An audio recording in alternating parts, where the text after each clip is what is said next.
अस्सलामुअलैकुम रहमतुल्लाहि वबरकातुहू। दोस्तों, आपका हमारे चैनल दीनी दुनियावी मालूमात में आपका स्वागत है। अगर आप हमारे चैनल पर पहली बार आए हैं तो सबसे पहले आप हमारे चैनल को सब्सक्राइब करें, बेल आइकन को दबाएं और ऊपर प्रेस करें ताकि हर वीडियो का नोटिफिकेशन सबसे पहले आप तक पहुंचे। आज मैं आपके सामने बहुत बड़ी खबर लेकर के आया हूं कि कल इंडिया और न्यूजीलैंड का मैच था। इंडिया को जो है जीत मिली है। इंडिया ने ऐतिहासिक जीत जो है दर्ज किया है, अपने नाम किया है। और चंद दंगाई जो इंडिया के मैच के जीत के खुश में उस खुशी को जाहिर करने के लिए, उसको दंगा में बदलने के लिए, हिंदू मुस्लिम करने के लिए, मेरे दोस्तों एक मस्जिद के जगजमा मस्जिद के सामने से गुजरता है। ये घटना मध्य प्रदेश के मऊ का है। एक मस्जिद के सामने से गुजरता है, ईशा का वक्त होता है, लोग तरावी अदा कर रहे होते हैं और नमाजियों के ऊपर एक बम फेंका जाता है। जब बम फेंका जाता है अंदर में ब्लास्ट होता है जिससे चंद लोग जख्मी हो जाते हैं। उसके बाद नमाज अदा करने के बाद जब बाहर निकलते हैं तो बाहर निकलने के बाद वो जब जैसे ही बाहर आते हैं तो आपस में झड़प होता है। फिर उसके बाद क्या होता है, क्या मामला होता है, आप पहले इस वीडियो को देखिए कि वहां के इमाम साहब क्या कह रहे हैं, वहां के डीआईजी साहब क्या कह रहे हैं, वहां के आईएएस साहब जो है, जो जिला कलेक्टर है, वो क्या कह रहे हैं। पहले आप इस वीडियो को देखिए, फिर उसके बाद हम आपसे बात करेंगे। मेरा नाम मोहम्मद जाबिर है। क्या घटना हुई थी और कब की घटना है? तरावी की नमाज चल रही थी, उसी बीच में जुलूस यहाँ से शोर शराबा करते हुए निकला और जब तक हम नमाज से फारिग होते, जब तक यहाँ शायद जुलूस का आखिरी हिस्सा बचा होगा, कुछ होगा, नमाज के लिए नमाज से फारिग होकर निकल ही रहे थे तो किसी ने बम अंदर की तरफ फेंका। सुतली बम था वो और उससे पूरा धुआं उठा और पूरी सिचुएशन क्रिएट हो गई और सारे लोग पैनिक हो गए। इस तरह फिर वो बात बढ़ती चली गई। फिर क्या हुआ? बस कुछ नहीं, बस मेरा तो कहना यह है कि मुझे समझ में ही नहीं आ रहा है कि ये जुलूस आखिर निकला कैसे और दूसरी बात इस रूट से कैसे निकला। तो ये तो निकल सकता है जुलूस के लिए तो नहीं, लेकिन किन लोगों ने परमिशन ली थी, क्या बिना परमिशन के निकलता? और दूसरी बात यह है कि अगर परमिशन ली थी तो कितनी गाड़ियों की, कितने लोगों की, किस तरह की सिचुएशन में परमिशन दी गई थी। पथराव की नौबत कैसे आई? किसकी तरफ से पहले पथराव हुआ? पथराव की नौबत ऐसे आई कि पहले वो जिन लोगों ने बम वगैरह जो भी फेंका था, उस फेंकने की वजह से उसके साथ कुछ हाथापाई हुई। हाथापाई में मैं बाहर निकला और मैंने उस आदमी को निकालकर बाहर निकाला और इतने में वो अमित जोशी आए, उन्होंने बातचीत शुरू की। मैंने उनसे कहा कि ठीक है, थाने पर बात करते हैं, कोई बात नहीं, आराम से बात करते हैं। अमित जोशी यहाँ इलेक्ट्रॉनिक की दुकान है उनकी, वो आए थे और उन्होंने बातचीत नहीं, मुझे ये पता नहीं है, मैं उनको पर्सनली थोड़ा सा जानता हूँ इसलिए मुझे नाम याद है। तो उसके बाद उन्होंने यहाँ से वो गए और वहाँ से वो वहाँ पहुंचे होंगे और उसके बाद उधर से पथराव शुरू हुआ। यहाँ प्रशासन के सामने हम बात कर ही रहे थे, हमारे साथ जो लोग नमाजी थे और इसके अलावा जो और लोग थे जो आसपास से आ गए हो सकता है यहीं पास में रहने वाले, जब शोर शराबा सुना तो आ गए। तो हम पुलिस प्रशासन के साथ बैठकर उनको बिठाकर समझाइश देकर बात कर रहे थे, इतने में उधर से पथराव शुरू हो गया। पुलिस के सामने पथराव हुआ? हाँ, पुलिस के सामने शुरू हुआ। आप लोगों की तरफ से पथराव हुआ? वो तो फिर होना ही था, फिर क्यों नहीं होगा? शुरू ही उधर से हुआ है तो फिर पब्लिक तो पब्लिक है, जनता तो जनता होती है। कितने लोग घायल हुए? यहाँ पे दो पक्षों के बीच में तनाव हुआ है और कुछ आगजनी और कुछ पथराव की घटनाएं हुई हैं। अभी स्थिति पूरी तरह काबू में है, पूरी तरह शांति है यहाँ पे और मैं सभी को ये सख्त रूप से बताना चाहूंगा कि कोई भी किसी अफवाह पे ध्यान न दे और किसी भी तरह से कानून व्यवस्था को अपने हाथ में लेने का प्रयास न करे। घटना क्या थी? घटना यहाँ पे जो जुलूस निकला था मैच के संबंध में, उसमें जुलूस के दौरान कुछ उसमें तनाव की स्थिति उत्पन्न हुई। उसके बाद जो है उसमें कुछ पथराव और आगजनी की घटनाएं हुई हैं। सर, कितनी गाड़ियां जली है, अब तक कितना नुकसान हुआ है? इस पूरे का अंदाजा अभी लगाया जा रहा है और जो है इसमें जो वैधानिक कार्रवाइयां हैं वो पूरी करेंगे हम अभी और उसके अनुसार जिसमें जो लोग दोषी पाए जाएंगे उस पर भी हम कड़ी कार्रवाई पथराव करेंगे। किस तरफ से हुआ था सर और कितने इलाकों में हुआ है?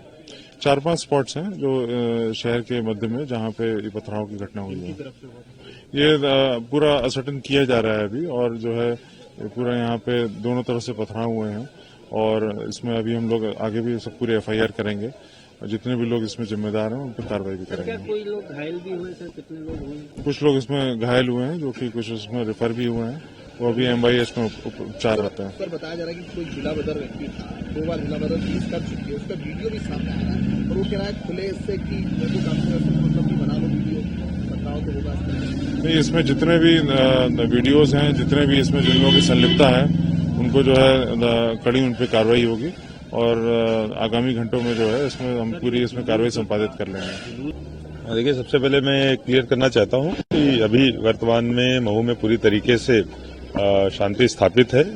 कहीं पर अब कोई भी समस्या नहीं है, इसीलिए आपके माध्यम से मैं सबसे अपील करता हूं कि सब लोग संयम रखें और किसी तरीके की अफवाह पर ध्यान न दें।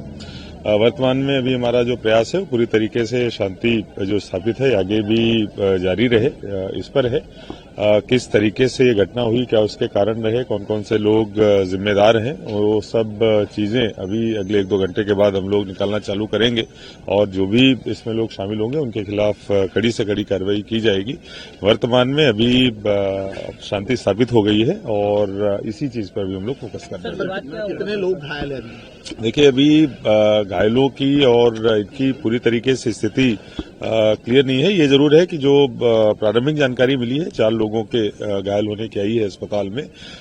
इसके अलावा बाकी तथ्यों की पड़ताल की जा रही है। जैसे ही सारे तथ्य हमारे सामने आएंगे वैसे ही और इसके अलावा जो FIRs होंगी उसके आधार पर कार्रवाई। दोस्तों, आप सोच सकते हैं कि मुसलमानों का हाल ये आज ये हो चुका है कि कोई आज मुसलमानों को कोई मस्जिद के नाम पर मार रहा है, तो कोई टोपी के नाम पर मार रहा है, कई ट्रेन में कोई दाढ़ी के नाम पर मार रहा है, कोई गाय के नाम पर मार रहा है। जहां तहां मुसलमानों को टारगेट किया जा रहा है। सरकार एक तरफा कार्रवाई करती है, ये दंगाइयों पर एक्शन लेने के बजाय सिर्फ मुसलमानों को जेल में भरती है, मुसलमानों को जेल में डालती है। आप सोच सकते हैं कि आपको आगे क्या करना है। अपनी क़यादत जब आप मजबूत करेंगे, जब आप अपनी क़यादत खड़ी करेंगे, जब आप खुद को मजबूत करेंगे, जब आप मुत्तहिद होकर के जब सामने आएंगे, तो ये दंगाई जो दंगा करने वाले जो आपके सामने आते हैं, इसकी 7 नस्लें याद रखेगी कि हम किसी मुसलमान के मस्जिद के सामने फिर जय श्री राम का नारा लगाए, मुसलमानों के ऊपर हम बम फेंके, फिर कभी हम पत्थरबाजी करें। और ये दलाल मीडिया, ये चाटुकार मीडिया जो सिर्फ पैसों की लालच में ये सिर्फ मुसलमानों को टारगेट करती है, सिर्फ मुसलमानों के खिलाफ सिर्फ लोगों के जहनों में नफरत भरती है।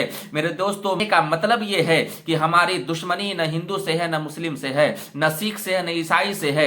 जो भी दंगाई है, जो हिंदू हो या मुस्लिम हो, जो कोई भी दंगाई है जो ऐसा मानसिकता रखता है, जो लोगों के आपस में वरगला करके जो दंगा कराता है, जो किसी मस्जिद के ऊपर पत्थर फेंकता हो या किसी मंदिर के ऊपर पत्थर फेंकता हो, ऐसे लोगों को जब तक सरकार सूली पर न चढ़ाएगी, फांसी की सजा न देगी, जब तक ऐसी मेहतरम दोस्तों, तो मेरी सरकार से अपील है कि वो सरकार इस पर सख्त से सख्त एक्शन ले और तमाम दंगाइयों को जेल के सलाखों के पीछे ठोके।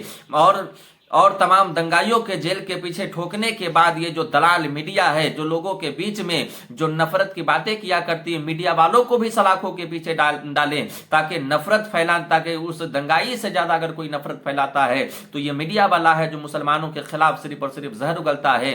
तमाम मुसलमानों से गुजारिश है कि इस वीडियो को ज्यादा से ज्यादा शेयर करें। तमाम मुसलमानों को आज आपस में मुत्तहिद होने की जरूरत है, तमाम मुसलमानों को आज एक होने की जरूरत है। अगर आज हम एक नहीं होंगे तो फिर हम कल सेफ नहीं रहेंगे।